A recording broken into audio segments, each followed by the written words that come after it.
दीपशिका माता जी।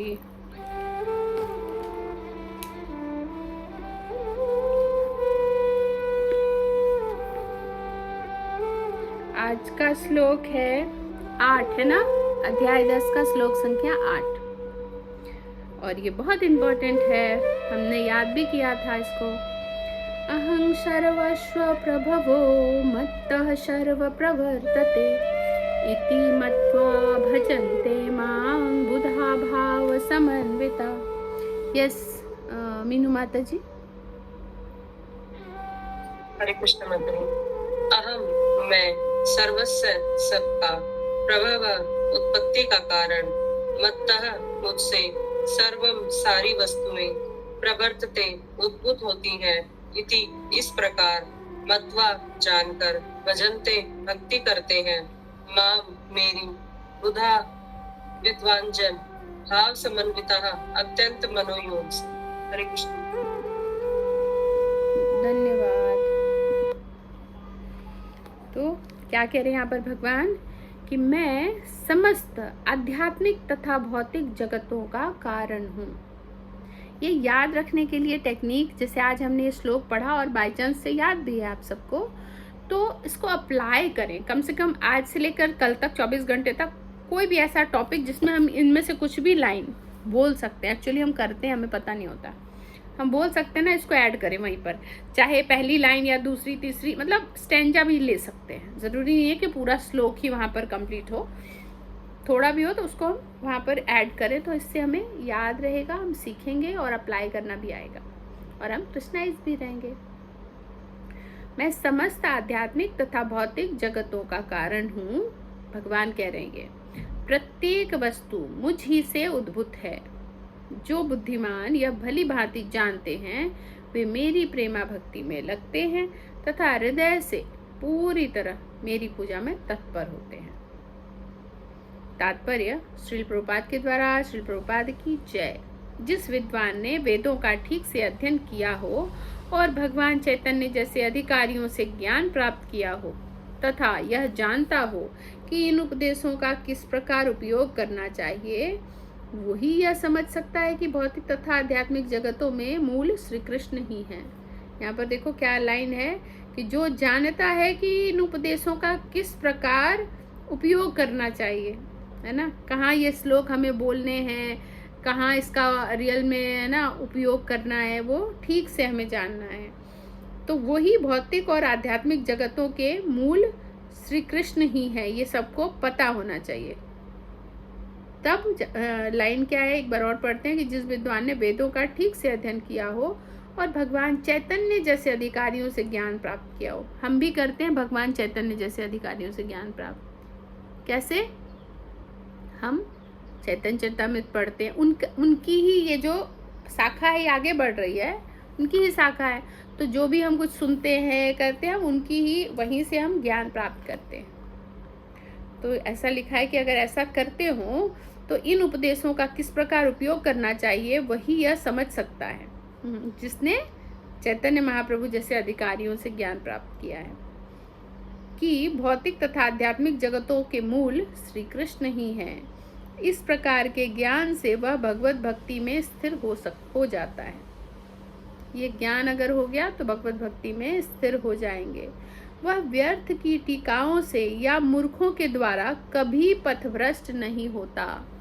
कोई व्यर्थ की टीका से माइंड बिविल्डर हो जाए या मूर्ख ने कुछ कह दिया उससे हो जाए, ऐसा नहीं होता।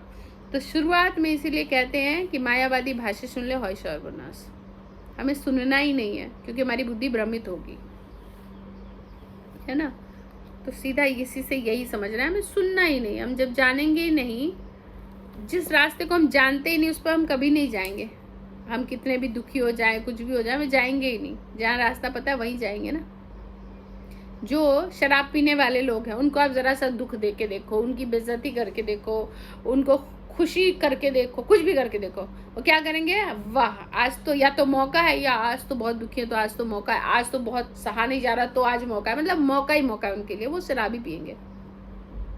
लेकिन जो नहीं पिया, आप सब ने कभी नहीं पिया, अब आप सबको दुख मिले, सुख मिले, समभाव कुछ भी है, शराब पियेंगे? नहीं, हम ज्यादा से ज्यादा भक्त क्या करते हैं, बड़े खुश होते कहते हरि बोल, दुखी होते हरि, वो दुखी में फिर हरि बोल, क्रोधित भी होते तो हरि बोल, है ना, बोलेंगे वही, उनको रास्ता वही पता है, वो करें क्या, उनको वही रास्ता पता है। तो इसलिए जो रास्ता पता है वो वही काम करेंगे। तो हमें ऐसे रास्ते में जाना ही नहीं कि हमें पता ही नहीं करना कि हम गलत समय पर फिर उसका उपयोग कर लें, एग्जिट मार लें यहाँ से, जानेंगे ही नहीं। मैं प्रभु एक ही रास्ता जानती हूँ, इन एनी कंडीशन, आपका पाथ, ताकि मैं भ्रमित हूँ, सुखी रहूँ, दुखी रहूँ, कुछ भी रहूँ, हर हाल में आना आपके पास ही है। जब बच्चे की माँ एक है, उसको पता है, वो तकलीफ में होता है तो अपने माँ के पास जाता है ना। लेकिन बहुत सारी माएँ हो गई, फिर इसके पास जाऊं, उसके बाद जब वो मारेगी क्या, वो छोड़ी, वही सोचता रहेगा कहाँ जाऊं, और वो कहीं का नहीं रहेगा। तो इस तरह बहुत सारे जब देवी देवता पर हम दिमाग लगाते हैं तो वो सही नहीं है। एक पिता है, हमें पता है, और हमें अपने ही पिता पर ध्यान लगाना है। कुछ भी हो, अच्छा बुरा, बस उनसे ही। सारा वैदिक साहित्य स्वीकार करता है कि कृष्ण ही ब्रह्मा, शिव तथा अन्य समस्त देवताओं के स्रोत हैं। कृष्ण ही है, ये कौन कह रहा है? सारा वैदिक साहित्य स्वीकार करता है। हमने तो नहीं पढ़ा सारा वैदिक साहित्य, लेकिन किसी ने अगर ऑथेंटिकली भगवत गीता में लिखवाया है तो मतलब सही है ना। बहुत लोग ऐसे होंगे, अच्छा ये लाइन लिखा है, चलो हम सब पढ़ के देखते हैं, कहीं तो हम पकड़ेंगे प्रभुपाद को। नहीं पकड़ में आ रहा है, क्योंकि सही लिखा है। तो अथर्ववेद में गोपाल तापनी उपनिषद में 1.24 में कहा गया है, यो ब्रह्माणं विदधाति पूर्वं यो वै वेदांश्च गाप्यति स्म कृष्ण। प्रारंभ में कृष्ण ने ब्रह्मा को वेदों का ज्ञान प्रदान किया और उन्होंने भूतकाल में वैदिक ज्ञान का प्रचार किया। कृष्ण ने ही ब्रह्मा को यह ज्ञान प्रदान किया और ब्रह्मा ने भूतकाल में, मतलब पहले, इसका प्रचार किया। पुनः नारायण उपनिषद में कहा गया है, अथ पुरुषो हवै नारायणो कामयत प्रजा सृजयेति। तब भगवान ने जीवों की सृष्टि करनी चाहिए। उपनिषद में आगे भी कहा गया है, नारायण ब्रह्मा जायते नारायण प्रजापति प्रजायते नारायण इंद्रो जायते नारायणा दष्टो वशवो जायन्ते नारायणादेकादश रुद्रा जायन्ते नारायणा द्वद्वृषादित्याः। अर्थात नारायण से ब्रह्मा उत्पन्न होते हैं, नारायण से प्रजापति उत्पन्न होते हैं, नारायण से इंद्र और 8 वशु उत्पन्न होते हैं, और नारायण से ही 11 रुद्र और 12 आदित्य उत्पन्न होते हैं। यह नारायण कृष्ण के ही अंश हैं। ये मैंने पहले कहीं लिखवा रखा है ना डिटेल, हाँ या ना, लिखवाया है? अगर हो मिले तो उसका स्क्रीनशॉट डाल दीजिएगा ग्रुप में, फोटो डाल दीजिएगा, एक बार रिवाइज हो जाएगा। तो वेदों का ही कथन है, ब्रह्मणो देवकी पुत्र कृष्ण ही भगवान है। नारायण उपनिषद 4। तब यह कहा गया, एको वै नारायण अशिन्न ब्रह्मा न ईशानो नापो नाग्निन समो नेमे द्वा पृथ्वी न नक्षत्राणि न सूर्य। सृष्टि के प्रारंभ में केवल भगवान नारायण थे, न ब्रह्मा थे, न शिव, न अग्नि, न चंद्रमा, न नक्षत्र और न सूर्य। ये महाउपनिषद में ऐसा लिखा है। ये भी एक प्रूफ है ना कि सृष्टि के आरंभ में यहाँ साफ साफ लिखा है, ब्रह्मा भी शिव भी, बड़े बड़े को लिया गया है। जब ये लोग ही नहीं थे तो बाकी के लोग कहाँ से होंगे? तो सृष्टि के स्टार्टिंग में नारायण लिखा गया है कि बस नारायण थे। कृष्ण को ही यहाँ नारायण कहा गया है ना। महाउपनिषद में यह भी कहा गया है कि शिव जी परमेश्वर के मस्तक से उत्पन्न हुए। अतः वेदों का कहना है कि ब्रह्मा तथा शिव के सृष्टा भगवान की ही पूजा की जानी चाहिए। जो ब्रह्मा और शिव के सृष्टा हैं, ऐसे भगवान की ही पूजा की जानी चाहिए। ये वेदों का कथन है। मोक्ष धर्म में कृष्ण कहते हैं, प्रजापतिं च रुद्रं चाप्यहमेव सृजामि वै तो ही मांग न विजानितो मम माया विमोहितो।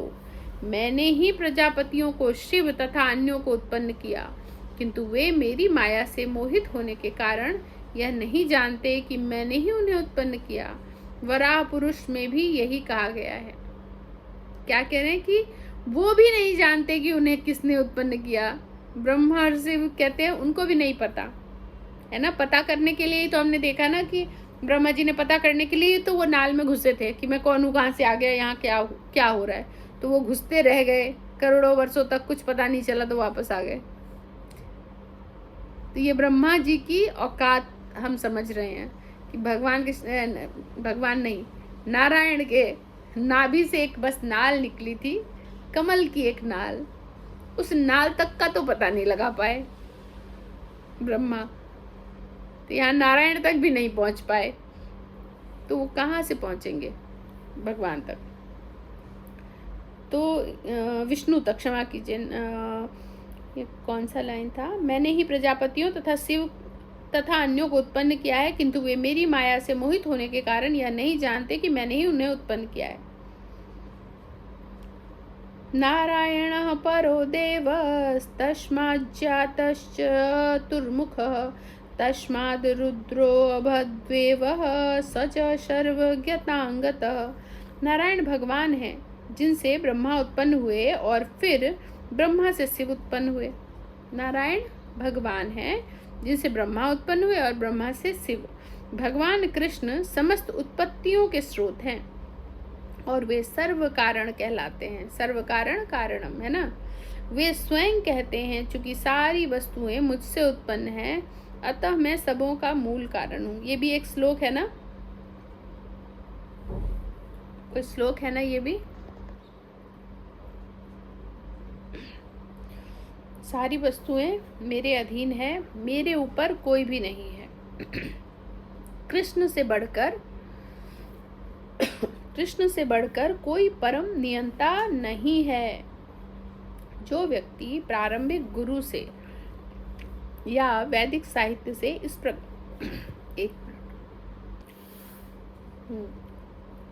जो व्यक्ति प्रारंभिक गुरु से या वैदिक साहित्य से इस प्रकार कृष्ण को जान लेता है, वह अपनी सारी शक्ति कृष्ण भावनामृत में लगाता है और सचमुच विद्वान पुरुष बन जाता है। क्या कह रहे हैं, जो भी व्यक्ति, हम सबके लिए कहा जा रहा है कि प्रामाणिक गुरु से या वैदिक शास्त्र से इस प्रकार कृष्ण को जान लेता है, सही शब्दों में, सही अर्थ में, कौन है भगवान, क्या है उनके बारे में ये सब जान लेता है, तो वह अपनी सारी शक्ति कृष्ण भावनामृत में लगाता है। हम अभी अपनी सारी शक्ति इसमें नहीं लगा रहे, अर्थात अभी हमने जाना ही नहीं।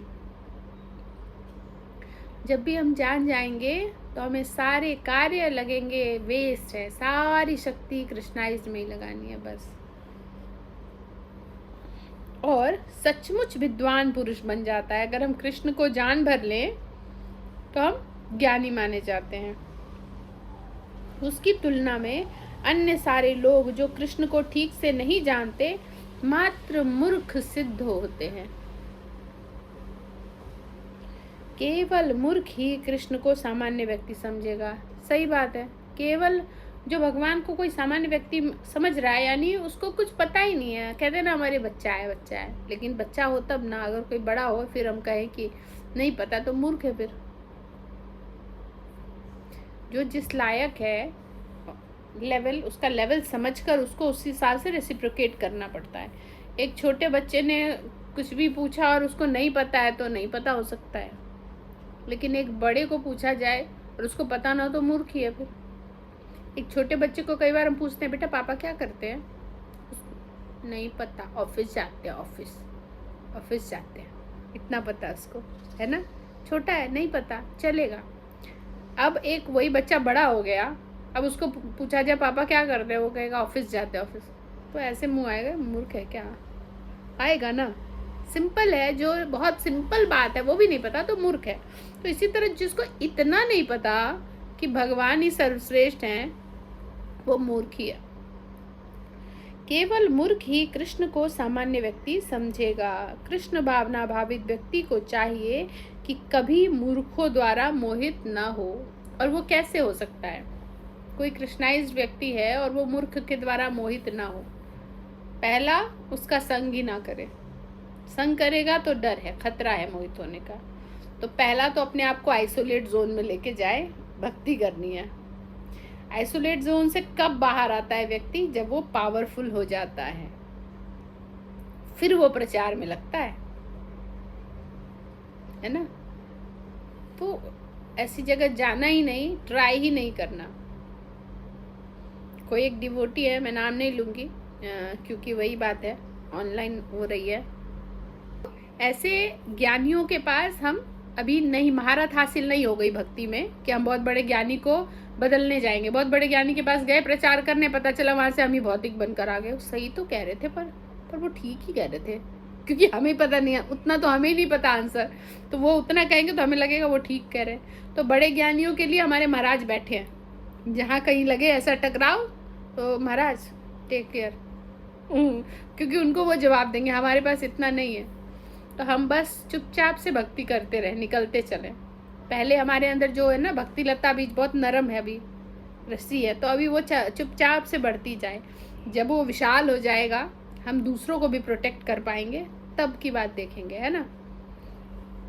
तो भगवद गीता की समस्त अप्रामाणिक टीकाओं एवं व्याख्याओं से दूर रहना चाहिए। ये बहुत ज़रूरी है। आजकल तो रील्स में इतनी ज़्यादा चीज़ें हैं ना, लोगों को लगता है कि अच्छा मैं भक्ति में हूँ ना, मैं कृष्णाइज्ड हूँ, मुझे कृष्ण की बातें अच्छी लगेंगी, मुझे भेजना शुरू करते रहते हैं स्टिकर्स। तो ऐसे में ना विरोध भी नहीं करना चाहिए, क्योंकि कोई अननोन है, उसका हर्ट होगा तो वो आपसे कनेक्ट नहीं होगा। विरोध भी नहीं करना चाहिए, रिप्लाई भी नहीं देना चाहिए, जिप। ये मैंने सीखा मोग लीला प्रभु जी से। जब भी उनसे कुछ पूछती हूँ और उनका उत्तर ना में होगा, कुछ नहीं बोलते, जवाब ही नहीं देते, फिर मुझे लगता है अच्छा ये सही प्रश्न नहीं, यानी मैं सही स्थिति में नहीं हूँ। जब उनको हाँ कहना होता है, आप सही हो या उसमें कुछ इम्प्रूवमेंट, कुछ गुंजाइश है, तब वो आंसर करते हैं। तो ऐसे ही जब हमारा लगे कि नहीं, उसको ये नहीं कहना आप गलत कर रहे हो, आपने ऐसा मैसेज क्यों भेजा, ये सही नहीं है, नहीं, कुछ नहीं, साइलेंट। और कोई अगर हम्बल भी है, कहीं कहीं वो दिखता है, पोटेंसी है, हम्बल है, वो कल को कृष्णाइज्ड हो सकता है, आपकी बात सुन रहा है, तो वहाँ थोड़ा सा यस प्रणाम, उसको लगे कि मैं रिकॉग्नाइज कर रही हूँ, इससे ज़्यादा नहीं। फिर धीरे धीरे धीरे धीरे फर्स्ट, क्या बोलते हैं, फर्स्ट कनेक्ट, है ना, नहीं, हाँ, फर्स्ट कनेक्ट देन उसको क्या था, correct, first connect then correct. किसी को भी करेक्ट करने के लिए पहले कनेक्ट होना जरूरी है। आप कनेक्ट नहीं होगे, फिर कितना भी करेक्ट कर लोगे, वो अपने ही जोन में रहेगा।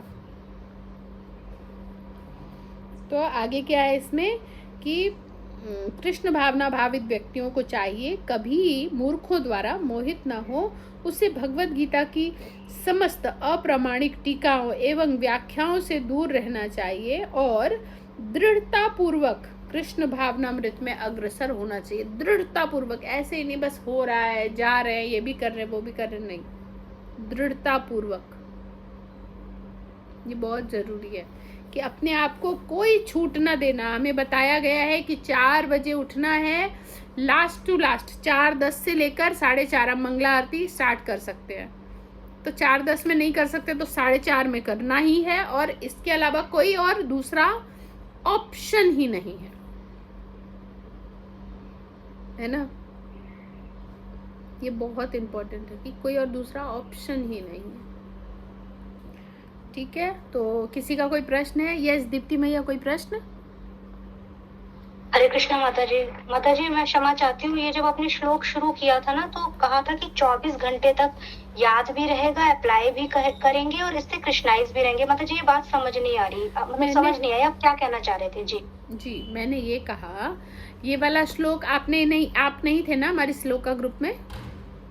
नहीं थे शायद, थे नहीं, तो ये याद कर लीजिएगा। बाकी सब जिनको याद भी है, जिनको याद है, तो मैंने ये कहा था कि आज से लेकर कम से कम कल तक स्टार्टिंग का 24 घंटे को हम किसी को याद रखते हैं ना, तो फिर वो याद हो जाता है।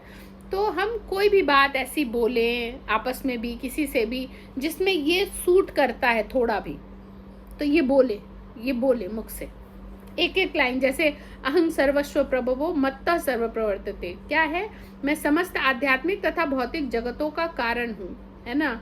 मत्तः सर्व प्रवर्तते, प्रत्येक वस्तु मुझसे ही उद्भूत है।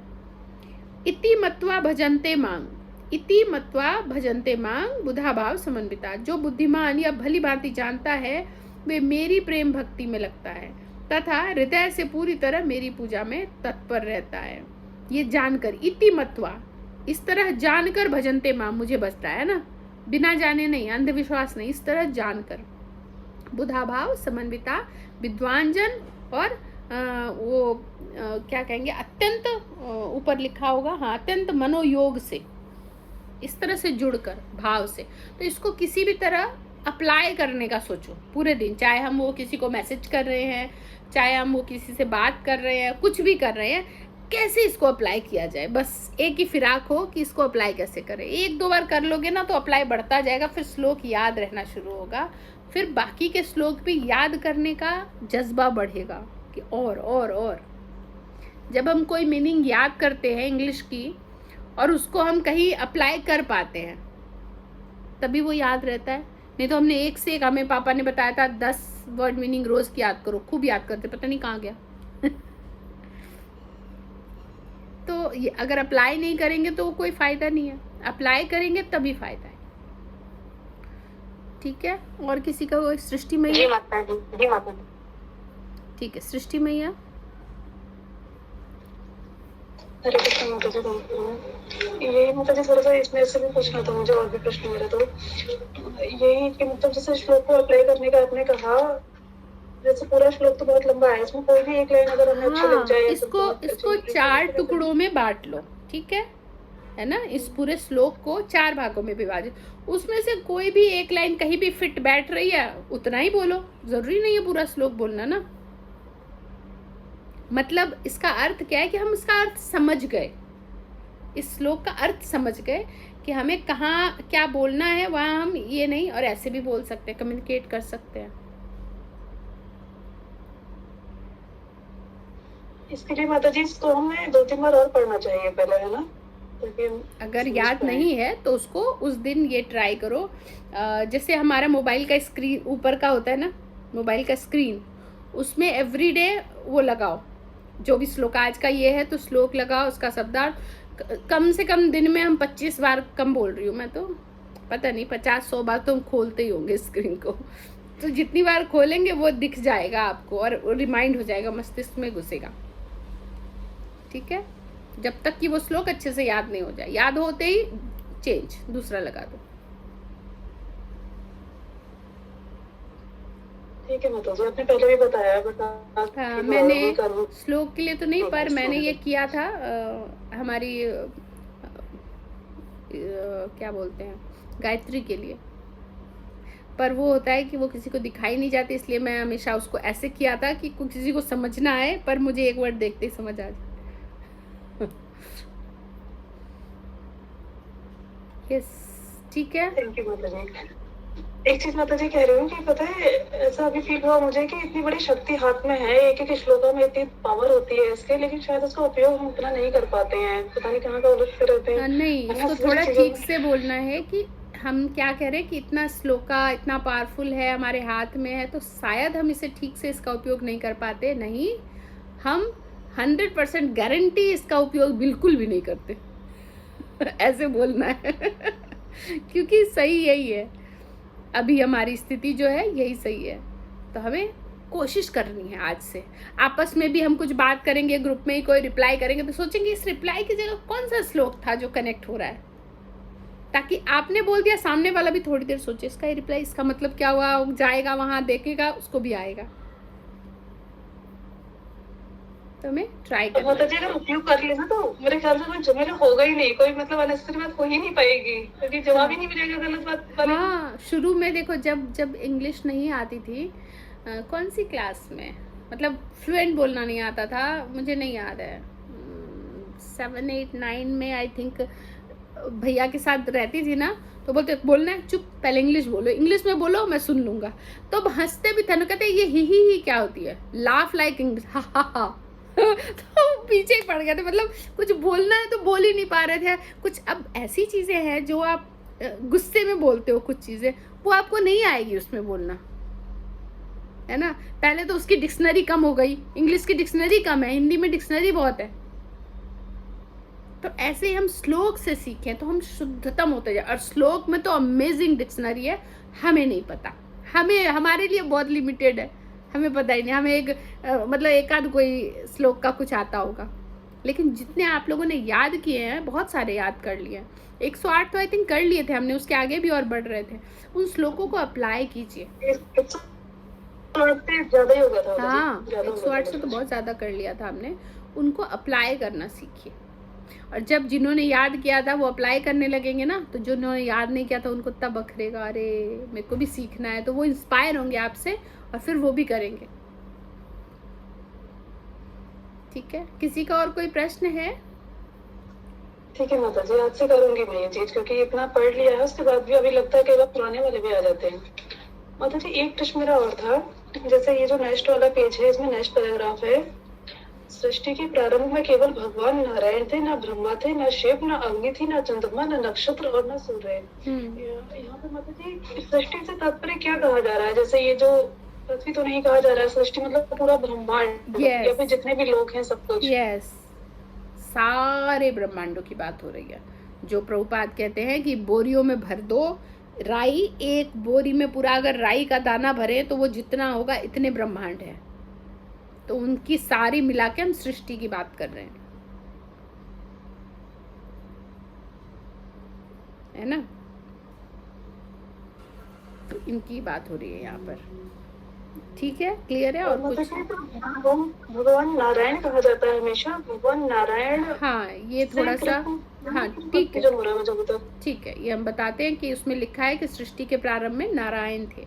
पहली बात तो कृष्ण को ही नारायण कहा जा रहा है, ठीक है, क्योंकि बहुत सारे लोग थोड़ा कंफ्यूज होते हैं, इसलिए इसको क्लियर समझना है, कृष्ण ही नारायण है। दूसरी बात, अब कैसे कृष्ण कैसे नारायण है?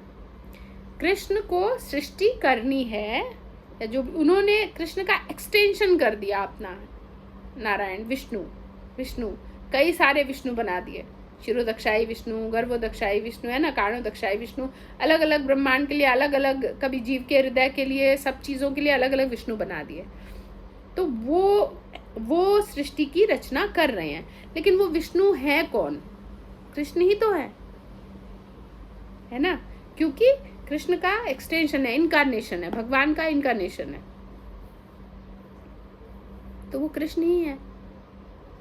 तो यहाँ पर ये देखो कि सिर्फ स्वयं भगवान की बात नहीं हो रही, भगवान का इनकारनेशन, भगवान की शरीर से निकले हुए, मतलब उन आगे बढ़ाने के लिए वो इतने पावरफुल हैं, उनको भगवान मानो, और वो सब कुछ कर रहे हैं।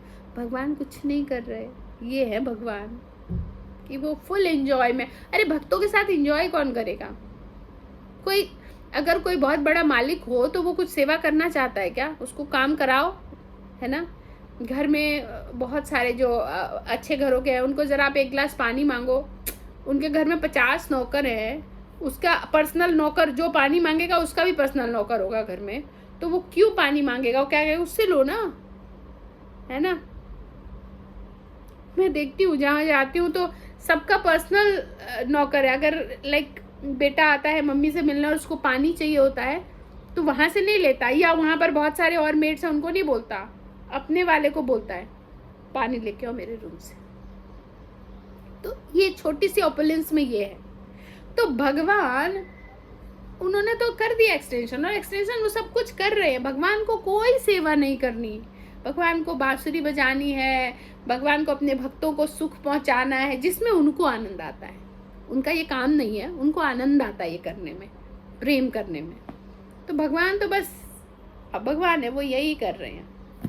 लेकिन जिसको पता है वो जानता है कि ये सारा किया धरा है उन्हीं का, वो खुद कुछ नहीं कर रहे, है ना, खुद नहीं कर रहे, पर किया उन्हीं का है। ठीक है, क्लियर है? तो माता जी मतलब ये क्लियरली समझ लें कि नारायण भगवान कृष्ण की ही रचना है, और अंततः सब कुछ भगवान कृष्ण ही है, जो भी है सब कुछ उन्हीं का। यस, और नारायण की भी चर्चा जहाँ होती है वहाँ भक्त मन में समझ लेता है कि वो कृष्ण की बात हो रही है। क्योंकि हर जगह लोग, भगवत गीता में भी, यहाँ भी, बाकियों ने ना नारायण को तो स्वीकार कर लिया है क्योंकि उनको वहां तक दिखता है। कृष्ण उनको यहाँ दिख जाते हैं महाभारत में, उसके पहले कृष्ण दिखते ही नहीं तो वो नहीं मानते। तो इसलिए कई जगह नारायण लिख दिया गया है कि विष्णु नारायण है ना, लेकिन जो भक्त हैं वो वहां अगर लिखा है नारायण या विष्णु तो इजिकल टू कृष्णा, समझ लो। क्लियर है? अभी थैंक यू माता जी। मीना माता जी, मा- एक प्रश्न हो रहा है बस, एक जी चीज और पूछनी है। जी एक मुझे माता जी, जैसे आपने भव्या माता जी के लिए बताया था कि जब वो बीमार थी तो लेट कर करती थी मंगला आरती, फिर उठ गई, तो मतलब इसमें मैं यही समझना चाह रही थी, जैसे हर परिस्थिति में वो करती थी, और एक तो ये भक्ति जो है हर किसी भी परिस्थिति में छूट नहीं सकती, किसी भी परिस्थिति में।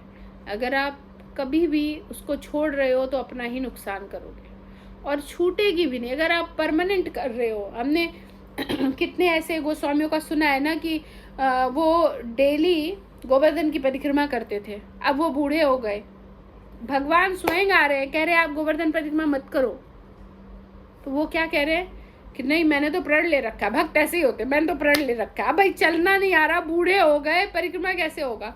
तो वो जाने भगवान, तो भगवान ने आइडिया दे दिया है ना कि आप इनकी परिक्रमा कर लो, हो गया गोवर्धन, घर में ही स्थापित कर दी, हो गया गोवर्धन। कई जगह भक्त जो है वो भगवान के प्रतिमा की सेवा कर रहे हैं, अब वो बुजुर्ग हो गए, बूढ़े हो गए, प्रतिमा बड़ी है, वो नहीं कर पा रहे, हाथ नहीं जा रहा, नहीं हो रहा। भगवान ने कहा सेवा छोड़ो, नहीं छोड़ेंगे। भगवान बैठ गए, लेट गए, लो छोटा हो गया, मैं करूँ, ठीक से करो। तो वो भगवान कर लेंगे, जो करना है वो कर लेंगे, हमें अपना करना है। हम पहले ही समझदार होते हैं, अब तो मैं कर नहीं पाऊंगी ना, हाँ अब इसको छोड़ दो, अब आओ कोई है नहीं करने वाला, मंदिर में दे दो। पहले ही समझदार है हम तो। ये जो पहले जो समझदारी है ना, इस वजह से ना भगवान हमारा भोग पाते हैं, इस वजह से ना भगवान हमारा हमसे कम्युनिकेट करते हैं, कुछ नहीं करते। हम तो पहले ही समझदार बैठे, भगवान थोड़ी ना बात करेंगे। समझदार नहीं बनना है, प्रेम में समझदारी नहीं। अगर सामने वाला, हाँ कब समझदार करना है, जहाँ ये भौतिक प्रेम जो है ना, सामने वाला भी प्रेम में नहीं है, वो खाली है, तब वह समझदारी से ही रिश्ते को निभाना पड़ता है। लेकिन अगर सामने वाला भरपूर प्रेम में है तो आप कितना भी बचपना कर लो, बचकाना हरकत कर लो, वो सब संभाल लेगा। तो वहाँ भगवान है प्रेम में फुल ऑन, तो आप कुछ भी करो, होना उनके लिए ही चाहिए बस, 10 जगह नहीं, उनके लिए, फिर वो सब संभाल लेंगे। ठीक है, मीना माता जी का प्रश्न ले। ठीक है माता जी। बस माता जी एक चीज क्लियर कर दीजिएगा, जैसे मतलब आपने यही कहा ना कि स्थिति चाहे जो भी हो, लेकिन हमें करना है आराधना, वो भगवान बना देंगे, मैनेज कर देंगे उससे, यस वैसे ही। यस, भगवान हर चीज मैनेज कर देते हैं, हर चीज। जब आप धीरे धीरे आगे बढ़ोगे ना, तो आपको ऐसे ही पता चलता जाता है कि किस तरह से मैनेज हो जाती है हर चीज़ें।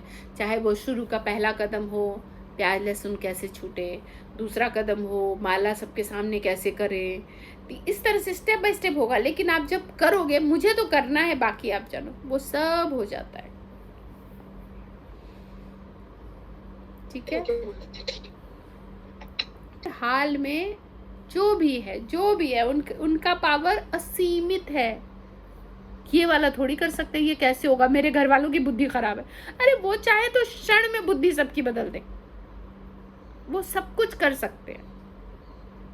तो ये समझते हुए हमें बस अपना कर्तव्य करना है, पहले से ही छूट नहीं दे देनी है कि ये नहीं होगा, वो नहीं होगा। ठीक है, थैंक यू माता जी, मस्त लगा मुझे। माता जी एक लाइन आपने और बोली थी, करेक्ट देन कनेक्ट। पूरा, हाँ, first connect then correct. First connect, किसी से जुड़ना, देन करेक्ट।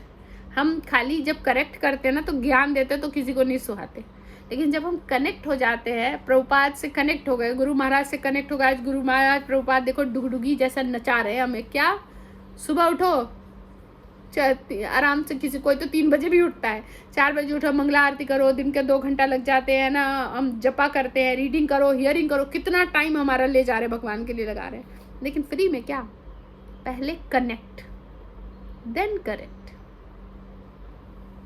कनेक्ट होना बहुत ज़रूरी है। ज्ञान तो बहुतों के पास है पूरे संसार में, हाँ अच्छा है, ये करना चाहिए, वो करना चाहिए, करता कोई नहीं, क्योंकि कहीं कनेक्शन नहीं है। यस मीना माता जी। हरे कृष्ण माता जी। माता जी मेरे को तो बस यही था, मैं नारायण और श्री कृष्ण के उसमें उलझ गई थी, मुझे अपने क्वेश्चन का आंसर मिल गया। मैं जब भी कोई क्वेश्चन सोचती हूँ तो मुझे आंसर मिल जाता है, तो मैं क्वेश्चन कर ही नहीं पाती। हरि बोल, अच्छा है ना, अच्छा है, हाँ आंसर मिल तो गया। माता जी इसमें जैसे लिखा हुआ ना कि भगवान नारायण भगवान है जिनसे ब्रह्मा उत्पन्न हुए और ब्रह्मा जी से शिव उत्पन्न हुए, तो भगवान नारायण के गुरु कैसे हो गए शिव? भगवान क्या कह रहे हो? भगवान कृष्ण के गुरु, भगवान शिव के गुरु हो गए कृष्ण भगवान। और मैंने सुना है, भजनों में भी अक्सर सुना है ये सब। और कृष्ण के भगवान नारायण के गुरु है शिव। यहाँ पर जब भगवान ने इस धराधाम पर जन्म लिया था तब बहुत सारी लीलाएं की। अरे ऐसे ऐसे, यहाँ तो शिव है, अब भक्तों को भी, भक्त भी भगवान के, महाप्रभु के अवतार में तो आए थे, तो अभक्त थे उनके गुरु। क्यों? वो दिखाना था उनको कि गुरु परंपरा होनी चाहिए, तो उस हिसाब से गुरु है। और गुरु ही कहते हैं ना, ये जो सबके गुरु, सबके आदि गुरु माँ शिव जी को कहा गया है ना, क्योंकि वो सबसे बड़े भक्त हैं भगवान के, इसलिए उनको गुरु कहा गया है। और इस अवतार में जब वो पृथ्वी अवतार लिया तब इन्होंने कई लीलाएं की, उस हिसाब से। फाइनली नहीं, फाइनली चाहे गुरु कहो, चाहे पिता कहो, ब्रह्मा कहो, दादा कहो, पर पितामह कहो, कुछ भी कहो, ओनली द कृष्णा, ओनली।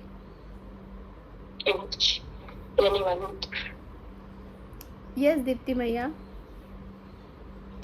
हरे कृष्णा माता जी।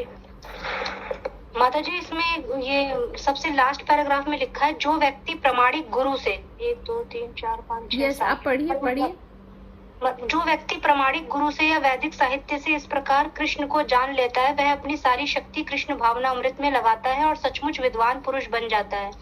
माता जी जब ये लाइन पढ़ी जा रही थी ना, वह अपनी सारी शक्ति कृष्ण भावना अमृत में लगाता है, तो मुझे लगा अगला वाक्य होगा कि वह व्यक्ति सचमुच भक्त बन जाता है। पर यहाँ विद्वान पुरुष है, ज्ञानी है, अल्टीमेटली गोल तो भक्त बनना है।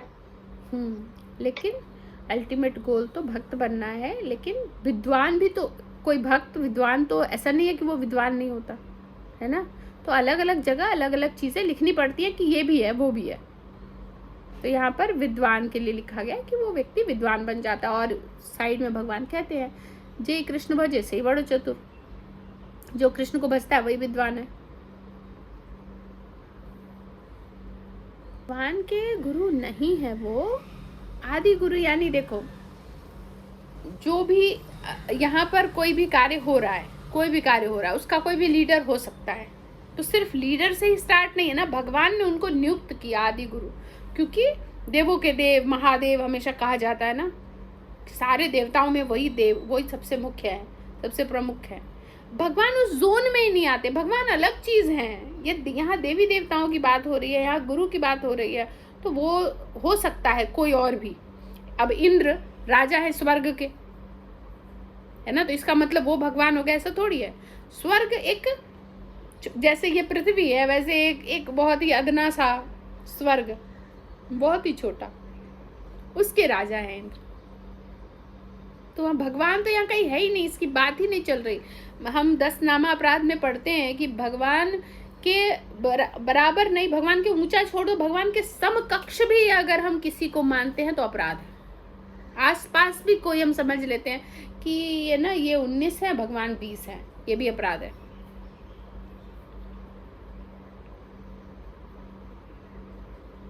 जी माता जी। ठीक है, सारे प्रश्न हो गए? ठीक है, हरे कृष्णा।